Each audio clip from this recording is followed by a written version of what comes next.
This is IUP TV News, broadcast from Davis Hall. We will bring you our weekly news bulletin. I'm Jake Taylor. And I'm Emma McCarthy. Today we bring you stories related to IUP in the Indiana community. We will begin with local news. In order to celebrate February as Teen Dating Violence Awareness Month, Alice Paul House partnered with the Indiana area senior high school students to continue raising awareness with the help of students and teachers on healthy dating behaviors. With help from a United Way grant, the nonprofit Victim Services Agency developed a poster contest called Love is Respect. The organization also held Respect Week, PSA daily announcements. The project aims to create awareness on how to identify unhealthy and abusive patterns in an effort to start a conversation and offer support to victims of dating abuse. 20 hours after announcing his run for presidency, Bernie Sanders raised $6 million for his campaign. There was a total of 225,000 donors, which helped outperform his previous run in 2016. His contributors also pledged 600,000 recurring monthly donations. This gives him an enormous lead over all other Democratic candidates by 35%, making Sanders the clear frontrunner for the upcoming election. Less than a week after his announcement, he lost at least 3 key staff. Thanks to Elon Musk and his space business, NASA will send a mannequin into space on March 2nd. This will be the second time Musk's space business will launch a mannequin into the orbit. The purpose of this action is to perform a trial run for the new Crew Dragon spaceship, which will carry upwards of 5,000 pounds of cargo to its intended space station. The Dragon will then be unloaded by a crew in a separate spacecraft before it will crash back down into the Atlantic Ocean. This will be the first time a commercially built and operated American rocket and spacecraft built for humans will launch into space. The 91st Academy Awards on Sunday was full of surprises. Mahershala Ali won Best Supporting Actor for the second time in the last 3 years for his work in Green Book. Actress Regina King won for her supporting role in If Beale Street Could Talk. Other winners include Lady Gaga for Best Original Song Shallow. Spike Lee won Best Adapted Screenplay for his film Black Klansman. As predicted, Rami Malek won Best Actor playing the role of Freddie Mercury in Bohemian Rhapsody, and British actress Olivia Colman took home her Best Actress award for her role in The Favourite. For 4 consecutive years, IUP successfully secured funding to bring teachers from all over the world. This time, 18 teachers came since January. Jackie Gillis has her story. So this is a map of my country. It's a small one. The size is almost similar like the Pennsylvania, and this is the largest human flag. We are actually a lot of people in our country, 160 million. So we made this largest flag, and this is our language movement monument. We offer our respect to the martyrs. We shed their blood during 1952 to respect, actually to establish Bangla as the official language. For 4 consecutive years, IUP hosted more than a dozen teachers from around the world. The teachers were recipients of the Fulbright Distinguished Awards in Teaching Programs for International Teachers. This year, 18 teachers represent 7 countries. Among them are from Botswana, Morocco, Indonesia, and Senegal. They were selected based on their accomplishments and teachings, as well as their commitment to their students. It was a pretty rigorous process. They have to show excellence at their schools. They have to be teacher leaders. So besides all the teaching duties, they have to show that they are willing to raise up the status of the students. Many of their communities are impoverished, and so they've really led the way to form some excellence in the students themselves. This past Thursday, the teachers participated in an event that brings the professors and administrators to come and share their experiences. Among others are the provost, Dr. Timothy Moreland, and President Driscoll. Welcome to IUP.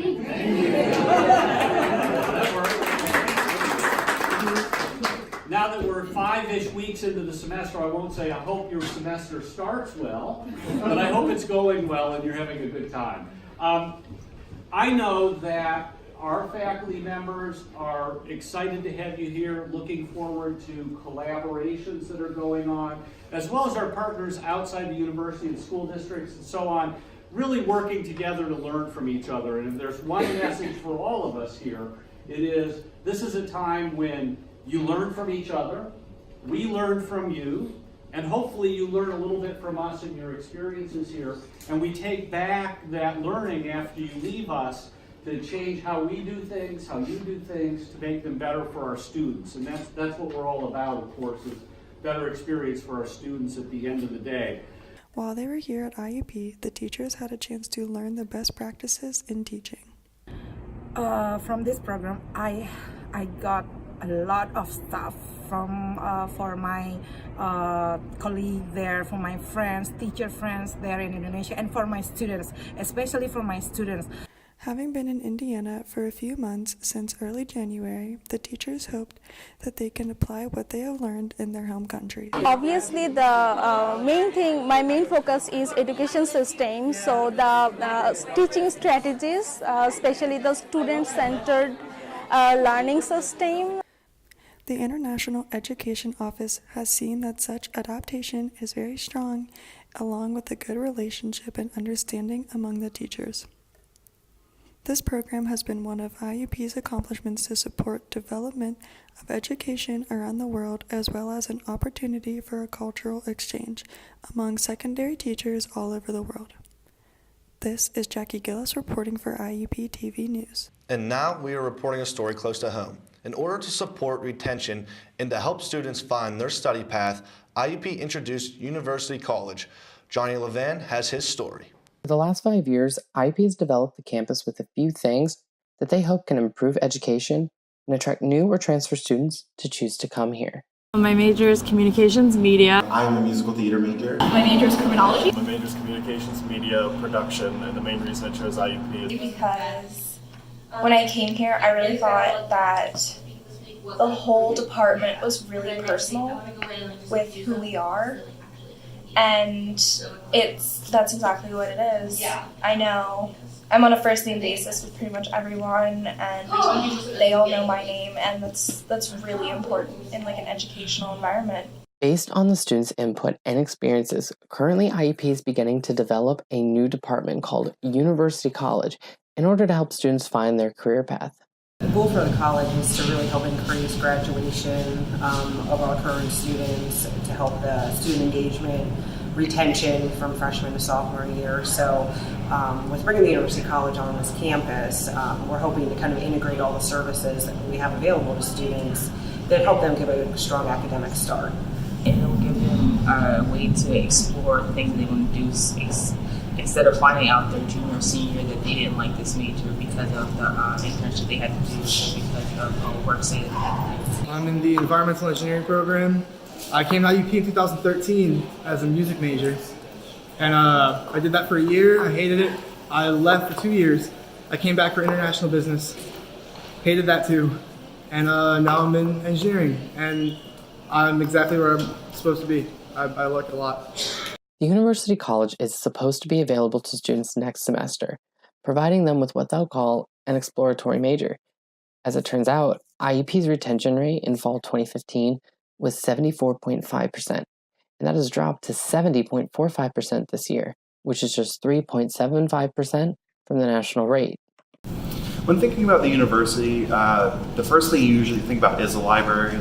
So with our goal of increasing retention and academic success, this puts the students in a great location where resources are already here with the Academic Success Center, the Major and Career Exploration Center, and then our office being right where they're going to come for studying. So I think it's a great addition and a great location.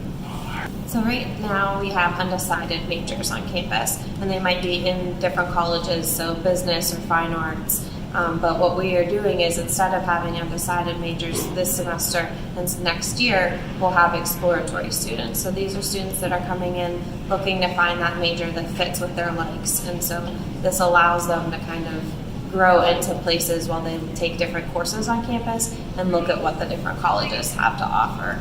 Since we are going to grow with exploratory majors, we would like to help them be comfortable on on this campus, since they will be here for the next 4 years. So we want them to be able to find these places. We want them to be able to ask for help. We want them to be able to feel welcome. So that's what our main goal is. I really believe that connections are a very important part to their success. So again, I'd like to develop a connection with as many students as I can and help them feel comfortable, because I do believe that flows into their success on campus. We want students to be successful not just in their academics, but also professionally and personally. We want them to feel like they're connected here at the university, but also in the community. We want them to feel like they're part of a family, not just another student or another member. Come next semester, we will see all of this department's hard work help the students to find their careers and success at IUP. This is Johnny Levan with IUP TV News. So Mike, big weekend for IUP basketball. That's right. The men's game came down to the wire. It was a close one. Women's game was a little disappointing, but they're still hoping the postseason, so stay tuned and find out the details. Hey! Hey! Hey! Hey! Hi. Hey! Matt Chips here with something special just for you. Press Start! Press Start is the most prestigious, hilarious, and entertaining TV show ever seen on air. You want to watch? Here's what you do. Grab a TV, grab a remote, and turn it to... And there you have it. Delicious gaming and nerdy content right there in front of you. Bring the wife, bring the kids, bring your friends, bring your dog, your dad, your mom. Sit them all down and watch Press Start. I don't mind Press Start, but I really prefer what a... Yeah, I guess it's pretty cool. Yeah, Press Start's pretty cool.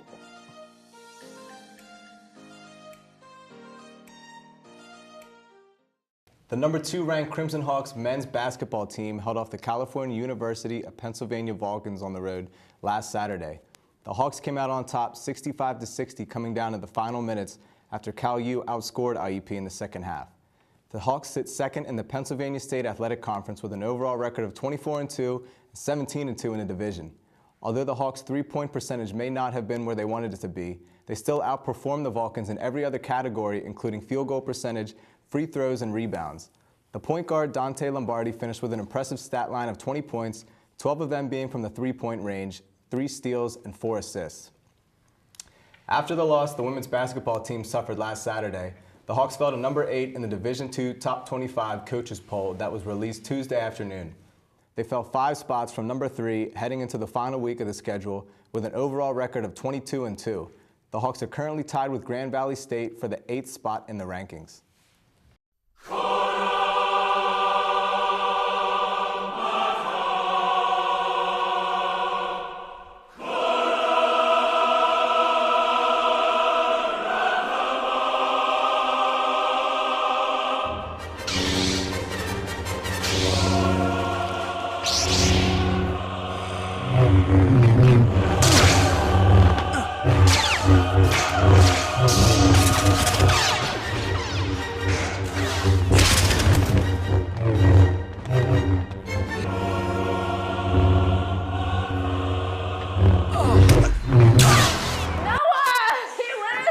This just in, Rockers. Noah dropped the bagel. I went to sit down and it slipped. You had one job. The NHL trade deadline is hit once again, and the deals made around the league proved to be much more exciting than the last. One of the biggest names was Matt Duchene, who now finds himself playing for the Columbus Blue Jackets.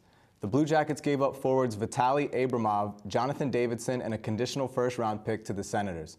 Philadelphia Flyers' own power forward Wayne Simmons was acquired by the Nashville Predators for Ryan Hartman and a conditional 2020 fourth-round pick. With this transaction, the Preds add another big body to their team that will pay off in the postseason after an extensive regular season.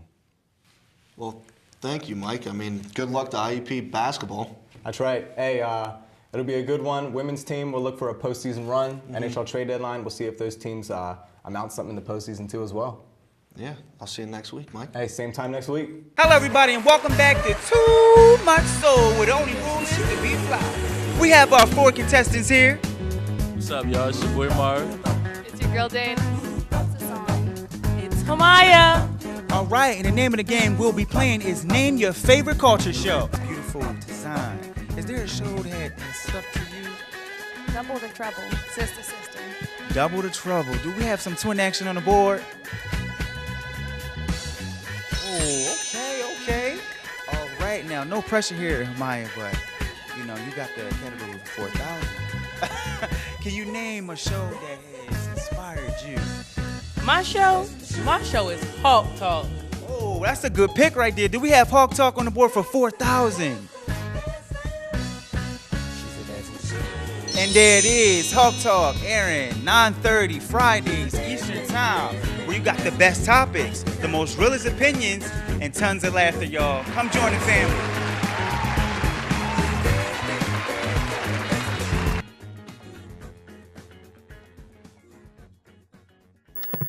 If you have no plans this weekend, we can suggest that you come for the Acorn Project, a collaborative show among music and theater students. With the help from faculties and alumni, Joseph Kearney has his story. Waller Hall is alive with students, faculty, and alumni preparing for the Acorn Project. The Acorn Project is about students developing new work. Students write the plays, they direct them, they perform in them, and we take the plays through the process of an initial reading for the playwright to hear it, then a somewhat more elaborate reading where we have actors in front of an audience so that the playwright can gauge an initial audience reaction. You could expect all student work. We have a play reading before labels. We have 2 plays that are being read Wednesday, Thursday, Friday, all written by students. Labels itself is a student-written play, so directed by another student, and then performed by students. Labels is about how people label each other. So you should expect high emotions and very relatable characters and a very dramatic story that'll have you laughing, it'll have you crying, and by the end, I think you will definitely have a relation with at least one of the characters that you can take away. I sort of do whatever the stage manager tells me to. I keep track of the time for rehearsals, sort of corral the actors and make sure they're where they're supposed to be. We're doing a lot of set design because we don't have any designers, so that kind of falls onto me. And yeah, just kind of like the person that people talk to when they need something from the stage manager. This is a true example of what the students, alumni, and faculty can do when working side by side. The Acorn Project will be shown in Waller Hall from February 27th to March 2nd at 7:30. For IUP TV News, I'm JJ Kearney. The Acorn Project will be shown this weekend and next at Waller Hall. If you're more interested in the painting exhibition, the University Museum shows Hard-Hatted Women exhibition until March 9th, or Music by the Sweet Remains this Friday at Goral Hall. Please stay tuned. We'll see you next week. And also be sure to check out IUP TV News on social media. We have Facebook and Instagram. It's IUP TV_news.